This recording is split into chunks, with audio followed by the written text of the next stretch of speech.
And welcome back to Base Sunday, everyone. Our next guests are co-authors of a very personal story about racism and homophobia, but more importantly, a story about family and how to deal with these issues. Please welcome co-authors of the book, American Family, Things Racial, Barbara Waugh and Stacy Kasulos.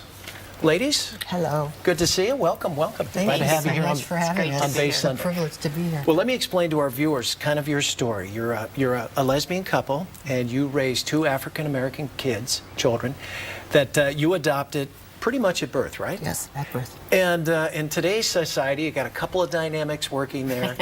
I imagine you ran into a couple of roadblocks along the way. A couple. I guess, yeah. What a journey you've been on. Yeah, it certainly has been a journey.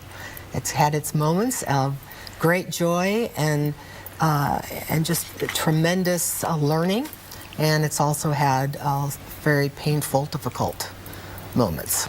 Yeah. We started with the assumption that as two educated white women with good jobs, active in the civil rights movement, we've been around the block a few times, privileged, living in a liberal town, that we could protect our children from the ravages of racism.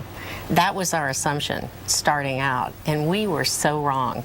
Now, you raised the kids in a predominantly white town, right? Yes, we did. Okay, and for the kids, you know, difficult for you two, but difficult for them too, being African-American kids in a predominantly white town and white schools and that sort of thing. There was one poignant anecdote in the story where you were tucking, I guess, your son into bed. And what did he say? I was tucking him in for the night, and as I was doing that, he turned toward me, and tears were streaming down his face, and I said, what's wrong, honey? And he said, I don't want to be brown anymore, Mom. I want to die. How old? I was 5. Oh, my goodness. Yeah, very young. And it just tore my heart out. I mean, it was just, it was excruciating. And I think that's really, it's emblematic of a lot of things that he faced as he grew up. And I think the kids really learned how to negotiate two cultures. I mean, they're really, in fact, bicultural.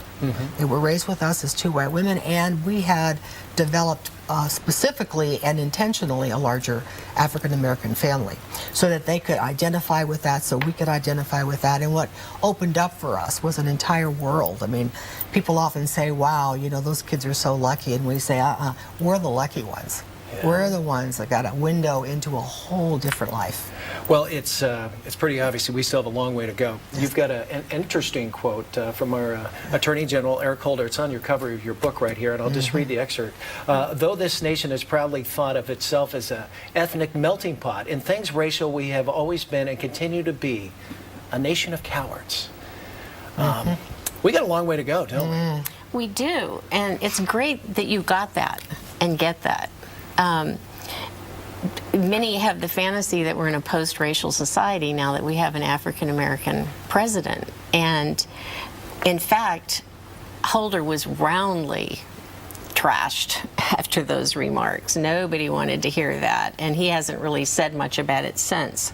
However, it resonated deeply and widely for many of us and inspired us to write the book.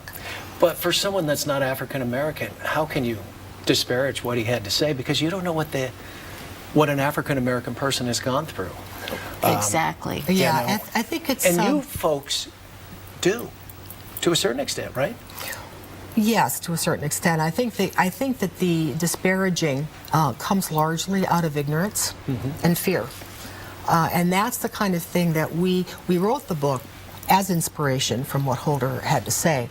Also wrote it to chronicle our journey, that people could participate with us in that journey as they read the story and begin to realize the subtle forms of racism. It's not the overt forms that we're addressing so much, the graffiti and the cross burning.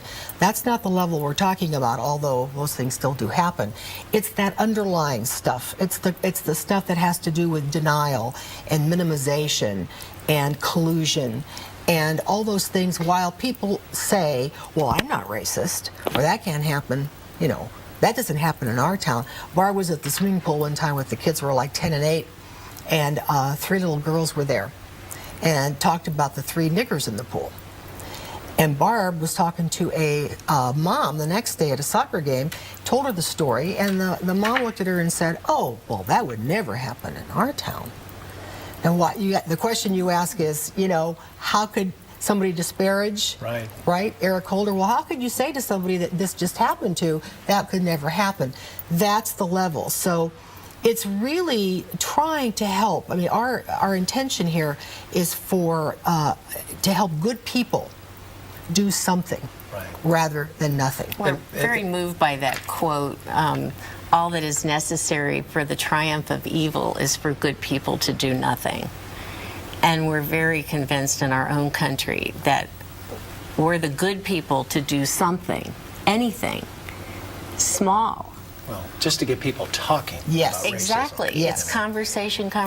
Yes. Well, we could go on, ladies, but I've got to say goodbye. But this is the book right here. It's great. It's critically acclaimed, and I'm sure doing very, very well, and hopefully educating some of the ignorance out there. Yes, I hope so. All right. Barb and Stacy, thanks. Thanks so much. for having us. Thanks for being with us here on Bay Sunday. And you can you. purchase American Family Things Racial online at Amazon Books. And if you'd like more information about the book and workshops, log on to thingsracial.com. We'll be back with more Bay Sunday right after the break, so stay right there. Thanks, you guys.